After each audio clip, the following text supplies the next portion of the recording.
Want to make sure your holiday gifts will arrive on time? The USPS shares how you can do your part for a speedy delivery.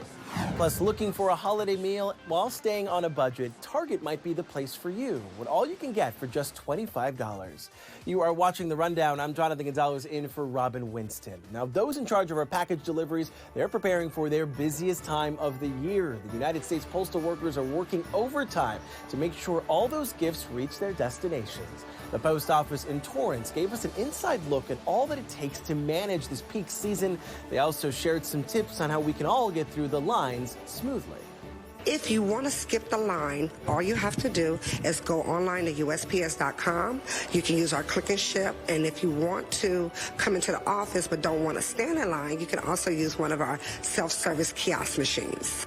People are also being advised to double check those addresses and that they're written clearly, that the packages also have enough postage in order to make sure they arrive on time.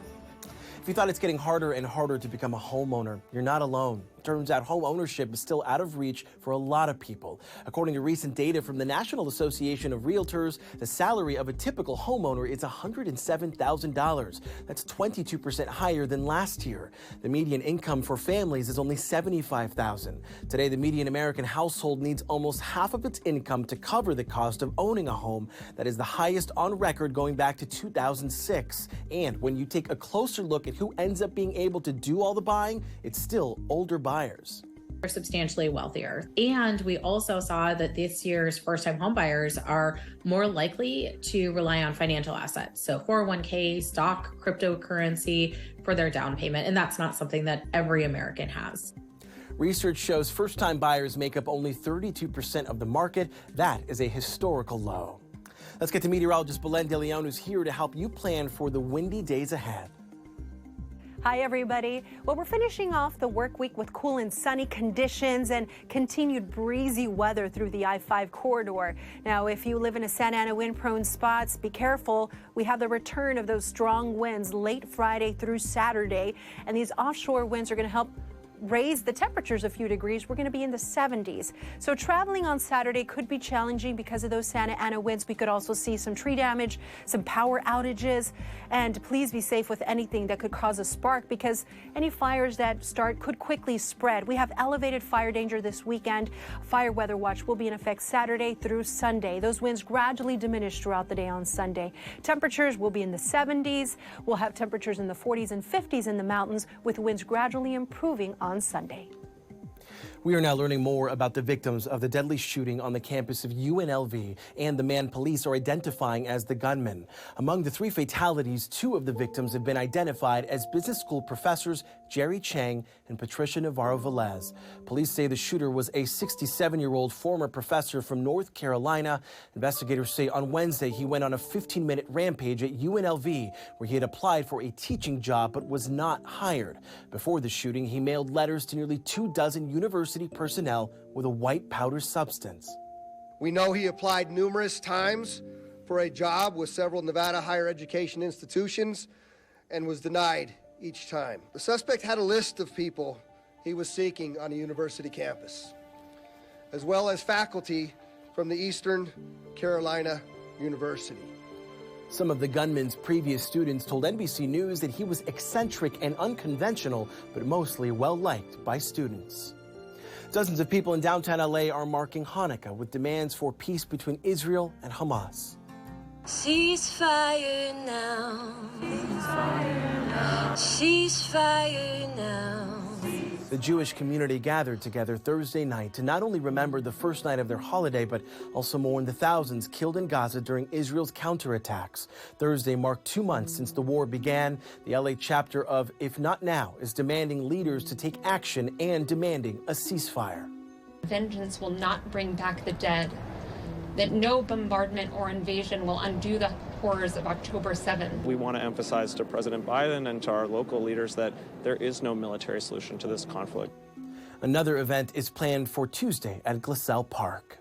Hotel workers are on strike and have been demonstrating in front of the Sheraton Gateway Hotel near LAX. Hundreds of workers say they have occupied Century Boulevard near the airport, staying there overnight in tents. They're demanding higher wages to accommodate the cost of living in LA, affordable health insurance, and a pension. Hotel workers across LA have been in ongoing labor disputes with hotel employers since July. Very important for us to be able to live in a city that we work in. So we're here to get that contract to be signed because we've been here out for a long time. The coordinated bargaining group for the hotels has issued a statement saying that it's proposed an immediate wage increase and more increases over a 6-year term. What's disgusting? Union busting! And that was some local exotic dancers who were on strike as well after earlier this year they fought to become the first and only in the country to form a union. The Star Garden dancers hit the picket lines in front of their club in North Hollywood. They say the club will be closed through the weekend as they continue to demand better pay, safer working conditions, and fair labor practices. Basically, we've been negotiating our contract, and we haven't seen movement in the direction that we would like to see it. And the conditions in the club have also been really challenging. There's been a lot of union busting from management, and it's gotten to the point that it's become unworkable for us. And so this is our plea to the NLRB to intervene and to make this a fair workplace for us. Attorneys for the Dancers Union have filed several charges with the National Labor Relations Board. They say Star Garden has interfered with the dancers' ability to earn cash tips and has handed out undue punishments. In a statement, the club denies engaging in unfair labor practices and says some dancers have, quote, repeatedly acted in ways that disrupt their business. Street vendors are suing the city of Fontana for allegedly violating their civil rights. The lawsuit stems from a city ordinance passed in October that allows officers to arrest and charge unlicensed vendors. Some vendors say that ordinance is discriminatory. This city is operating under the shadows of secret meetings and passing unlawful laws, including a law which essentially allows the city to take someone's property and throw it away. That is in violation of someone's Fourth Amendment rights, property rights, and life, liberty, and property. We reached out to the city of Fontana for a response. We have still yet to hear back. The city of Long Beach is expanding its guaranteed income program next year. Chosen applicants will receive $500 monthly unconditionally for 12 months. To be eligible, you must live in these zip codes here on your screen and qualify financially. The city says the goal is to reduce poverty and income inequality. Applications will open next month. An Inland Empire community is gifting children the joy of reading just in time for the holidays. 4,000 books have been given to every TK and kindergarten student in the San Bernardino City Unified School District. This is all thanks to a public educational program called First 5 San Bernardino. Reading is important for a child's development and linked to better academic performance as well as cognitive assessments, but because not every child has access to books, events like these can help foster their love of reading. Early reading, early learning is so important for brain development. Child's brain grows 90% in the first 5 years. This is the season for giving. We are so excited, so passionate about being able to give kids books to help their reading. This is the second year now that First 5 San Bernardino did a book giveaway event. Organizers tell us they are committed to doing this every year to encourage children to read. And it was a homecoming for 2 sea lions in San Pedro. They were released Thursday morning at Cabrillo Beach. One of the sea lions is named Timmy. He's one of thousands of patients recently treated at the Marine Mammal Care Center. Timmy was rescued during a toxic algae bloom earlier this summer, and the center has been treating animals since 1992.